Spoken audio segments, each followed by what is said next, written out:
This just in at CBS Sports HQ. The Mets have agreed to a 3-year contract with free agent pitcher Devin Williams. That's according to multiple reports. The deal is worth more than $50 million. Williams had a good 6-year stint with the Brewers, winning Rookie of the Year in 2020 and making the All-Star team twice. However, he did struggle in 2025 after a trade to the Yankees. He had a 4.79 ERA in 67 appearances in New York. For more, we welcome in CBS Sports MLB insider Jim Bowden. And Jim, I want to get your reaction to Devin Williams getting 3 years and $50 million, presumably to a setup to Edwin Diaz with the Mets. Yeah, Ken, I'm not surprised really, because the Mets president David Stearns had Devin Williams as his closer when he was running the Milwaukee Brewers, and they had a very good personal and professional relationship during that time. And Devin Williams, quite frankly, was one of the best closers in the game when David Stearns was running Milwaukee. So I know this is a guy that he was targeting. I thought he did a really good job in the contract. It's basically a $6 million signing bonus and 3 years at $45 million, which makes it about a $51 million deal. And I think it's worth it. Now, remember, last year, Devin's first year in New York, he struggled, and he's the first one to tell you that, but he settled down. He ended up love pitching in New York. He took the train to the ballpark every day. Now he'll be taking the 7 train, of course, to the Mets games. But his last 19 appearances, he only gave up 2 runs. Velocity was back by the end of the year.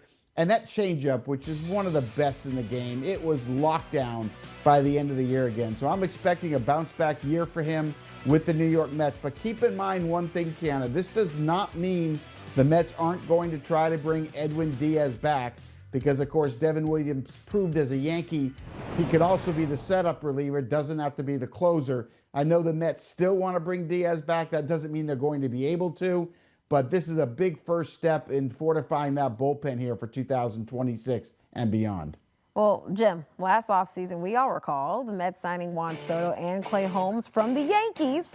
Now they get Devin Williams, but what does this say about David Stearns and signing players that used to play in the Bronx?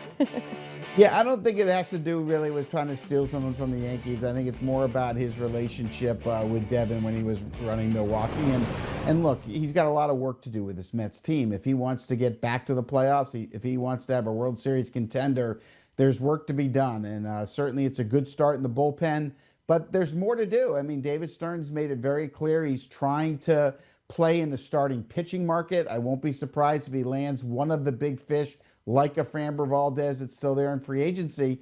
And then he's got to figure out if he's going to be able to bring Pete Alonso back, or if not, he's going to have to find a power bat somewhere else. So it's going to be very interesting. But this is just the beginning of the Mets offseason. You can call it an appetizer if you want, but that's what Devin Williams is right now. But this is just the beginning of a flurry of moves I expect the Mets to make over the next 10 days. I'm sure we'll hear much more, especially heading into winter meetings. But from a Yankee standpoint, whatever money they were going to give Devin Williams can now be allocated elsewhere. But how do you expect Brian Cashman to pivot?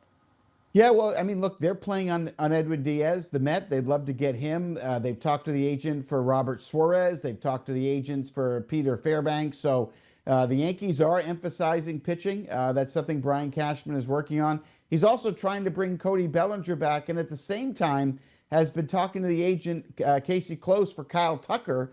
Still a possibility the Yankees could go there. And I think Brian Cashman's comments last week were really telling when he said, look, if we bring back the guys we have last year, that doesn't mean we're going to be better. So once we bring them back, meaning Trent Grisham and perhaps Cody Bellinger, then after that we have to add if we want to be better. So again, I think both New York teams are going to be a lot of fun to watch, not only this week, but certainly next week when the winter meetings convene in Orlando, Florida. Like you mentioned, you were talking about the Mets, but I think we can talk about both ball clubs when you say there is more to do. And I know we'll have you on standby as all news continues to unfold. Jim Bowden, we thank you always with the best. Thank you, Kiana. Well, here's a look at the highest paid relievers in Major League Baseball. Williams is now 3rd on the list, averaging $16.7 million per season, only trailing Josh Hader and Tanner Scott.